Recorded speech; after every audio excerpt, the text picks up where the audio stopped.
You're listening to the Land Use Podcast, brought to you by the Alberta Land Institute.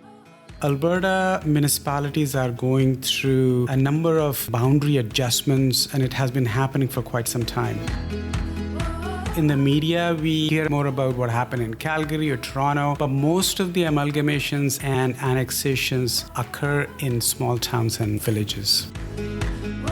They tend to have tremendous impact on the growth of a municipality, its financial capability, and especially how it delivers services to its residents. Hello and welcome to the Land Use Podcast. We are back after our summer hiatus and starting strong with an episode discussing the recently published book, Municipal Boundary Battles, funded by the Alberta Land Institute. Before we start, I would like to respectfully acknowledge that the University of Alberta is located on Treaty 6 territory and respects the histories, languages, and cultures of First Nations, Métis, Inuit, and all First Peoples of Canada, whose presence continues to enrich our vibrant community. Municipal Boundary Battles is a collection of research from multiple contributors that explores the motivations, land use effects, and financial implications of municipal boundary adjustments across Canada.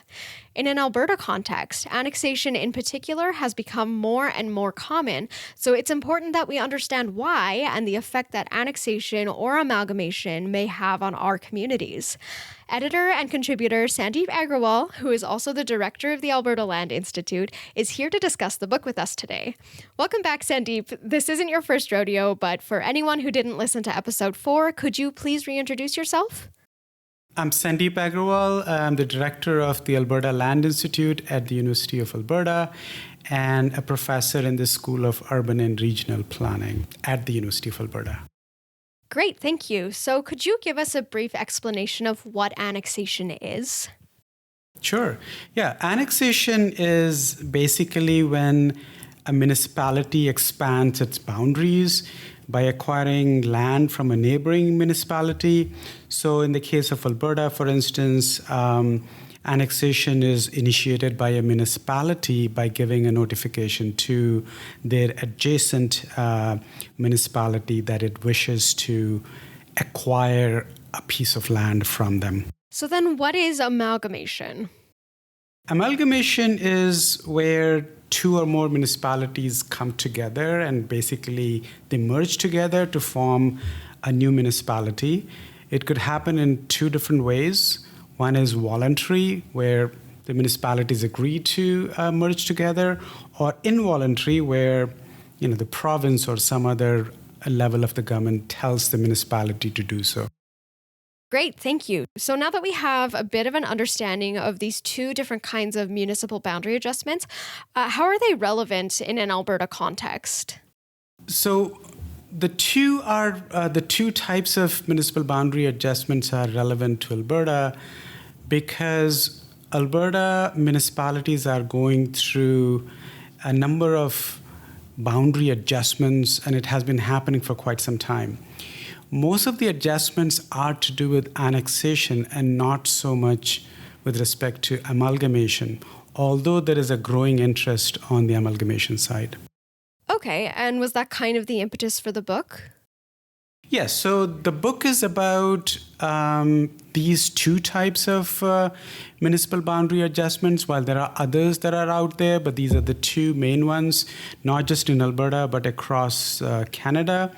And the book explores the motivations and intentions and land use effects and financial implications of when such boundary adjustments happen. And they tend to have tremendous impact on the growth of a municipality, its financial capability, and especially how it delivers services to its residents. Okay, great. Thank you. Could you give me a bit of an overview of what kind of research is in the book? Sure, yeah. So this volume basically looks at some of the political motivations, things that have been sort of brewing up sort of underneath, some of the behind-the-scenes machinations, and it kind of documents the I call it the battles that ensue between municipalities and among municipalities in terms of who's going to get what in terms of land. The other unique part of the book is that it focuses on mid-sized cities and small towns, which are away from the metropolitan areas such as Edmonton, Calgary, Toronto, or Montreal. So how does this research differ from other research that's been done on this topic? So the key thing what we have uncovered is that although in the media we talk more or hear more about what happened in Calgary or Toronto, but most of the amalgamations and annexations occur in small towns and villages. So when looking at annexation and amalgamation, would you be able to speak to why a municipality may choose one over the other? So if I take Alberta as an example, municipalities could choose to go for annexation or amalgamation, but the legislative process is such that it kind of favors annexation over amalgamation. The other thing is that if you look at what has happened across the country, most of the amalgamations happen because the province has told the municipalities that they need to amalgamate. So the amalgamations have been forced upon municipalities as opposed to annexations. Interesting. So were there any particularly interesting findings that you'd like to share with us? Yes. So back to what I was saying in terms of the motivations behind annexations, there are several, but the ones that we have uncovered are more to do with, first of all, acquiring land. So when you have more land base, then it will eventually, hopefully, lead to a larger tax base. It's a form of management of growth, and as well as the politics that goes with it. What we have uncovered, especially small municipalities in Alberta, that they have chosen the path of annexation because of a developer or a builder that have come to them and said, well, look, we're going to do a fairly large housing development or some sort of development for them. So there is this anticipation of large development which may ensue more growth, has gotten municipalities into this annexation business. That sometimes works and sometimes it doesn't. And what we have seen is that many a times this hasn't worked. That developer has promised something and then has walked away. Meanwhile, then municipality is saddled with a large tract of land that sometimes they cannot even manage. So we can already get a bit of a sense of it from your answer there. We see that municipalities are struggling with unforeseen circumstances from amalgamation or annexation. But could you talk a little bit more about why this research is so important? So the research is important because of the frequency of municipal boundary adjustments that are happening, and they have direct impact on the financial affairs of a municipality. So as I mentioned before, if a municipality has annexed large tracts of land, meanwhile there is no growth happening, then they have that land which needs to be maintained in some form or the other. So again, what I'm saying, there's a financial implication in a negative way. The positive implication could be that if a development does happen, then it adds to the revenue base and the tax base for the municipality. If the growth does not materialize for a municipality after annexation, then it may have an impact on the quality of services that's being provided to its residents, because now the municipality has this extra land that needs to be managed. If there are roads in that land, then it needs to be cleared out. There are other kinds of management that need to go in, which municipality perhaps did not anticipate. So how could this research be used to inform policies that might address some of these issues? So let me just start off where it began and then hopefully get into the policy aspect of it. So I have been seeing boundary changes since I came to Canada in 1990. So I first came to Winnipeg in Manitoba, and there at that time, Winnipeg was going through what we call as de-amalgamation, or separation of two parts of Winnipeg. So Headingley, which was a part of Winnipeg, was seceding from Winnipeg. So that's another form of changes to the municipal boundary. And then at that time I was a student, and moving further along, 96, 97, I was at Ryerson University in Toronto, which is now Toronto Metropolitan University.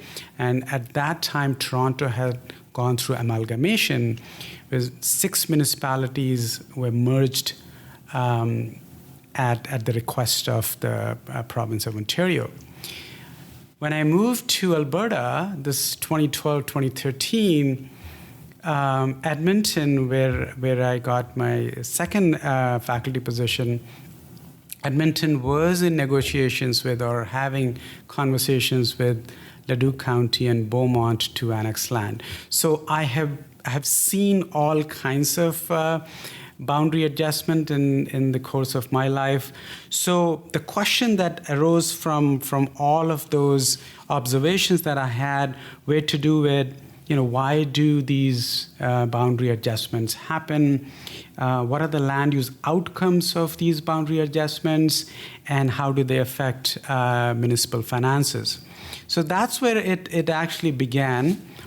And in the case of Alberta, what I noticed was, once the annexation is done, or even amalgamation is done, for instance, nothing happens. Like, usually there is an application that comes to the board that decides, this is the quasi-judicial tribunal that decides as to how or whether the annexation will go through or an amalgamation will go through. And there are things that annexing municipality may put in, whether it's about how the development will happen, what they see getting out of this annexation, and things of that in nature. Once the annexation is done, there is no evaluation as to whether the annexing municipality lived up to those promises. So as I mentioned before, they might have anticipated growth in the lands that they were acquiring, but it's possible nothing happened post annexation. So I was looking at the efficacy of the policy that leads to annexation. And so that was the sort of the precipice of this book. Okay, so then the next part would be, do you think that there are policy changes that could be made to support municipalities facing these kinds of issues? So, annexation in Alberta has generally led to mistrust between municipalities. Because as I mentioned before, annexation is basically taking over someone else's land. Whether the other municipality is giving up that land voluntarily or not. So there may be ways through legislation where the parties could be brought together in a much more collaborative way to adjust their boundaries. There needs to be certainly a process in place for more amicable form of annexation, and also for amalgamation, because what we have witnessed across Alberta is small towns and villages are becoming less and less financially viable. And I'm saying not all, but some. And in such cases, perhaps amalgamation is the way to go. And I do see a need for province to step in to see if amalgamation is a much more feasible and a viable route to take than any other. Okay, that makes sense. So do you have any recommendations for how other researchers could build off of the research in this book? So this book is for students, faculty who are in political science, urban planning, geography. So these are the folks who can sort of see what happens when a boundary of a municipality changes. In terms of further research, there's a lot that can be done. Obviously, we have limited our research to Alberta, but then there's the rest of the country where such research hasn't been done to the extent that it should be done. I know Ontario has gone through a number of amalgamations, and so has Quebec and parts of Atlantic Canada, and more research is being done in this area, but certainly not to the extent as we see in the United States, for instance. So looking at different aspects of municipal boundary adjustment, whether it's the political, social, economic, or any other dimensions of adjustment. Okay, great. Well, that's pretty much all of my questions. But is there anything else that you wanted to talk about that we didn't get to, or any concluding thoughts that you have? I don't know if it is a concluding thought, but I'll add another point. Sure. So we have seen that in Eastern and Atlantic Canada, there have been more and more amalgamations. And these amalgamations have been forced upon municipalities by the provincial governments. And it is possible that it has happened because of sort of a liberal belief within the public, where they see that there's stronger government and a regulatory control is needed to bring more efficacy in municipal services or financial services and things of that in nature, as opposed to what we see in Alberta, Saskatchewan, where it's much more on the annexation side, and annexation is more about 2 or 3 municipalities sort of figuring it out, and has very little role of the provincial government. So if you look at parts of the country, perhaps it's the conservative versus liberal belief system that has fueled the type of municipal boundary adjustments that municipalities have gone through. Okay, interesting. One last thing before I let you go, where can people access the book? Oh, yes, the book is published by the University of Alberta Press. E-copy, that is the PDF copy, is available for free. And those folks who wish to get a printed copy, then they could go to either Amazon or the University of Alberta Press website and buy from there. And I'll add that link in the description. So thank you so much, Sandeep. That is it for this month's episode. If you enjoyed the episode, you can leave a like, a comment, and subscribe to stay up to date with all of our latest episodes. You can also follow us on Facebook, Instagram, X, and LinkedIn, and sign up for our newsletter on albertalandinstitute.ca. I also wanted to mention that we are starting a series of free lunchtime webinars. Guest speakers Jen Beverly, a professor here at the university, and Dan Schroeder, who works for Alberta Forestry and Parks, will be with us discussing their recently published research, Alberta's 2023 Wildfires, Context, Factors, and Futures. So make sure to register on our website. Again, that's albertalandinstitute.ca. Thank you so much for listening to the Land Use Podcast.